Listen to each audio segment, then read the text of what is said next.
What's going on, guys, and welcome back to another episode of Club and Country. This is episode number 39, and we start today's episode off with Mexico coming to us and saying, will you manage our nation? And of course we say no, but getting more international offers now, which is great. Hopefully, touch wood, soon enough Spain will come in for us. And we also have a scout report as well from our 5-star experience and judgment scout. As you can see, I signed one of these players, Yoshinio Rubinho. What a name. Some of the names, man, are absolutely crazy.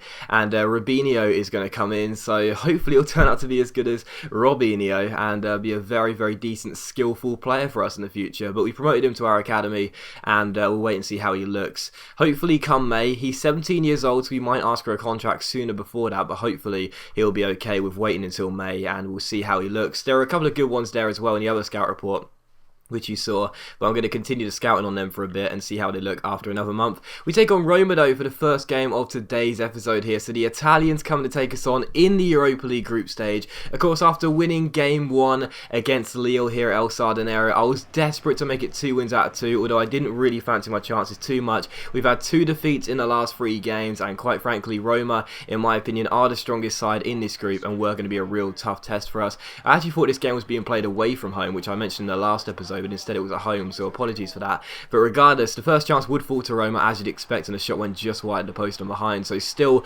goalless. But in the 31st minute, Buena Casa finds Oliver Torres here, takes it around Torresidis, puts in a great cross to the centre. It's headed away only as far as Andy Kepa. He picks out Alvaro Madran, and what a goal that would have been from the former Real Madrid man. Strikes it on the half volley, and it cannons on the top, off the top of the bar, and goes behind for a goal kick. So fantastic goal that would have been there. He scored obviously a free kick, a superb free kick against Lille in match day 1, but unfortunately this shot hits the bar and goes behind. So still 0-0. Roma then hit the bar themselves in the 39th minute. The free kick smacking the bar. Then the follow-up shot by Benteke was well saved by Ruben Blanco, and Emmanuelson's header went over the bar and behind for a goal kick. So still 0-0. Both sides hitting the woodwork. Both sides looking very threatening early on, but in the second half, directly from kickoff, Roma laid out their intentions. They didn't want to leave here in Spain with just 1 point. They wanted all 3. And as Kevin Strootman, the Dutch midfielder, plays it inside towards Nainggolan, the Belgian strike goes just over the bar and behind for a goal kick. But they were building a lot of chances, Roma. And in the 52nd minute, they had another one here. Benteke and Nainggolan, the Belgians linking up, finding the Greek right back Torresidis down his right hand side, takes on his man, plays it back to Nainggolan, back to Torresidis. They're building a chance, not giving the ball away here down his right hand side. They take it around Oliver Torres, cross the ball into Benteke, wins the header, and what a save that is by Ruben Blanco, our young goalkeeper, with an absolutely superb stop. He's been in pretty decent form since coming in, and that is a really, really good save by our new signing, tipping the ball over the bar and keeping it at 0-0. And in the 59th minute here, Strootman's on the ball again for Roma, finding Daniele De Rossi. Inside to Strootman, back to De Rossi, Nainggolan's on the ball, and again, Ruben Blanco making a very, very big save. So having a good game in this game, our goalkeeper, and we needed him too. But in the 67th minute, well, I have no words for this, but Roma come forward after a long ball by Castan. It finds Benteke, he rolls it off to Iturb, and finally the deadlock is broken 22.5 minutes before time. And I watched that back and I still don't know exactly how that happened. The goalkeeper rolls it to Castan, who literally just levers it first time, doesn't even take a touch, isn't even facing the right way, smacks the ball forward, and Benteke runs onto it, a long chip ball forward. And it's just one of those goals where you just think, I don't know, like, how else could I have defended that? Do you know what I mean? Who predicts a long ball like that from the centre-back in that position, facing the other way? I don't know, but still, it's a goal for Roma. They get themselves in front. In the 76th minute for us, unfortunately, the game would be over because Christian Benteke turned the last man and smashed the ball into the bottom corner as the former Aston Villa striker makes it Racing Santander 0, Roma 2. So Roma are going to leave El Sardinero with 3 points, and I was just absolutely livid because the goal that undone us, you know, we were defending valiantly, our goalkeeper was in superb form, you know, the goal that undone us, I have no idea how on earth I could have defended that, because I had no words to describe the shock on my face when the ball just got launched forward there to Benteke with a perfect first touch. But it's just one of those things, unfortunately, and at the end of the day, I feel as though Roma did deserve to win it. They had a lot more chances than us. Ruben Blanco had to make a couple of great saves, hit the bar as well. We hit the bar too, but really, you know, I feel as though they were the better team. There was a gap in class, unfortunately, and at the end of the day, that's how the score finished. So Racing Santander 0, Roma 2 was the final score. So The 2-0 victory for the Italians, but following the game I was really frustrated because I'll be honest here, this was the second time I played this game, and the reason being is quite simple, because the first time I played the game I lost it 1-0, and after the game I advanced, and the game crashed, and so this is the second time of playing it. I went back into the game, deleted the footage, thought I'd play the game again, just forget about it, and this happens again. We get the same error, and I don't know what to say because I was just so annoyed because clearly there was some kind of problem with playing this particular game in the series, in the save file I have, and there was nothing I could really do. I was so frustrated I had to report the problem and end up just, the game quits naturally, and you go back to the main menu, and I was so frustrated because it's like, there's nothing I can do about that. Do you know what I mean? It was always going to keep on happening. The third time, the fourth time, the fifth time I played the game, it would keep on happening. So what I decided to do was simulate the game and basically make sure it was a 2-0 scoreline to Roma. It actually took a very, very long time to do this, but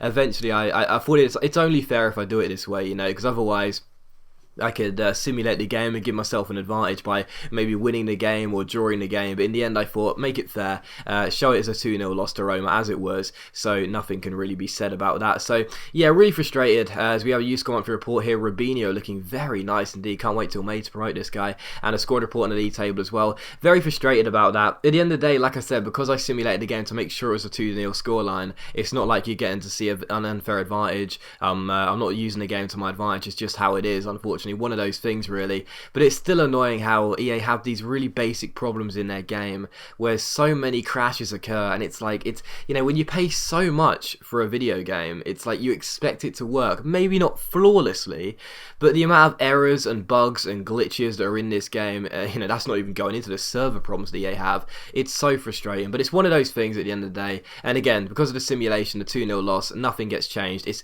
is how it is, and there you go. So here is a squad report. You can see how the players are currently doing. Oliver Torres in bad form. He hasn't really done anything yet, so hopefully that's going to change soon. And also a look at the league table as well. As you can see, we're 7th place after 7 games, 3 wins, 2 draws and 2 defeats, 4 goals scored, 5 goals conceded, and 11 points accumulated. But I'm not too worried because 2 of those 7 games, and the both losses we've had, have been away against Barcelona and Atletico Madrid, so that's no real concern for me. And also our Europa League group after 2 games.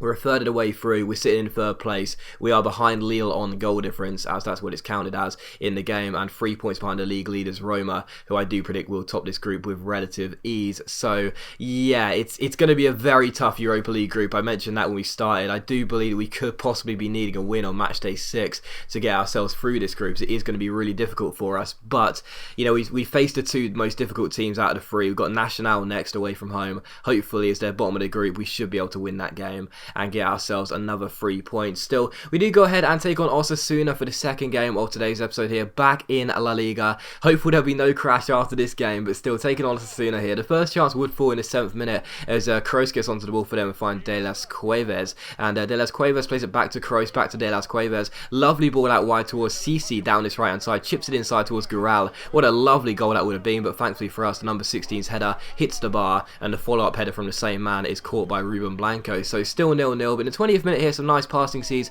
Ronnie Ariaguza pick out Oliver Torres down this right hand side, desperate for this guy to start doing something soon. He picks out Ander Kepa, and the Kepa keeps on going down the right hand side, crosses the ball in, Buena Casa wins the header, and it goes over the bar and behind for a goal kick. So a couple of early chances for both sides, but it was still goalless as things stood. And from the goal kick here, Riesco eventually launches the ball forward for Osasuna, trying to pick out the striker Gural, who had just hit the bar a few minutes ago, but it goes up in the air and Concha controls it nicely and finds Alban Tozer. Our centre back picks out Orfila, the right back finds Concha into Kepa, lovely ball over the top towards Oliver Torres, one-on-one with the goalkeeper, but he is denied his first Racing Santander goal by a very good stop. So still 0-0 in the game, but in the 31st minute here, Osasuna come forward again, Gural to De Las Cuevas, and his shot goes just over the bar and behind. So still goalless, but both sides having a lot of chances, and they hit the bar in the first few minutes, and then we hit the bar in the 36th minute here. Alban Tozer winning this header in the air after Ronnie Ariaguza's corner. It smacks the bar and it's still goalless. So both teams hitting the crossbar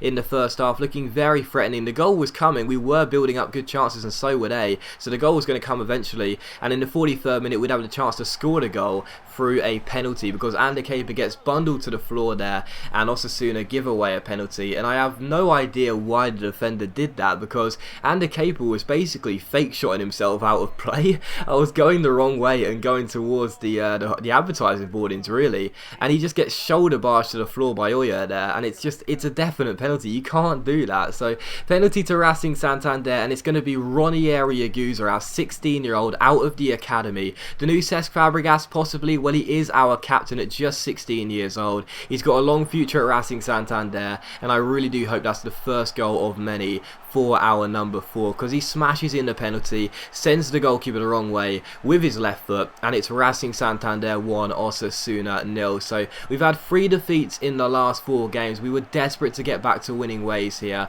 and after Aguza smashed in that penalty, we were definitely fancying our chances. So Aguza gets his first goal for the club, hopefully the first of many as well, smashing the ball into the top corner, sending the goalkeeper the wrong way from the penalty, and it is Racing Santander 1, Osasuna 0. So we take the lead on the stroke of half time, and in the second half nothing really happened until the 74th minute. Oliver Torres playing a lovely ball out wide towards Ander Kepa down this right hand side. The man who won us the penalty keeps on going, gives it to David Concha. Concha plays it out wide towards Orfila. The cross is flicked back by Kepa. Oliver Torres strikes it on the half volley, but it goes over the bar and behind for a goal kick. We did win the game by a goal to 0, so we return to winning ways. Our first win in 3. Very, very decent performance there. A tough game, we come through, and most importantly, Aguza getting his first goal for the club was very nice as well. But as always, guys, a big thank you for watching the video. Really hope you have enjoyed it. If you have enjoyed the episode, please leave a like, and I'll see you for the next episode of Club and Country very soon.